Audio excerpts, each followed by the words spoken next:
అబ్బా అబ్బా ఐక్యములు వర్షం పడ్డ ఐస్ క్రీమ్ తినే పిచ్చోళ్ళు ఎంతమంది ఉన్నారో కామెంట్ చేయండి. హనీమూన్ ఐస్ క్రీమ్ అయితే బడ్జెట్లో భలే ఉంటుంది అనమాట. చూస్తుంటేనే నోరు ఊరిపోతున్నాయి కదా.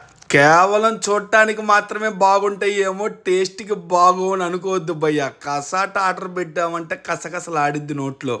హనీమూన్ డెకరేషన్ అయితే కరెక్ట్గా గమనిస్తే అంతరిక్షంలో తిరిగే రేడార్స్ లాగా ఉన్నాయి కదా. అలా ఒక హనీమూన్ ఆర్డర్ పెట్టుకొని ఏ లవర్నో ఫ్రెండ్స్నో ఫ్యామిలీనో తీసుకెళ్ళి తక్కువ బడ్జెట్లో చిల్ అవ్వాలంటే ఐస్ క్రీమ్ షాపే భయ్య. ఎంతసేపు కూర్చున్నా ఏం చేసినా భలే గిట్టుబాటు అయిద్ది అనుకో. సరే మొత్తానికి అలా చెర్రీస్ జీడిపప్పులో నుంచి హనీమూన్ టేస్ట్ చేస్తే భలే ఉంది భయ్యా. యో అడ్రస్ చెప్పయ్యా. ఏంది ఊరిచ్చడం అంటున్నారు కదా, అడ్రస్ చెప్తానని ఇంకాడ నెల్లూరు బాబులకే బాబు బాబు ఐస్ క్రీమ్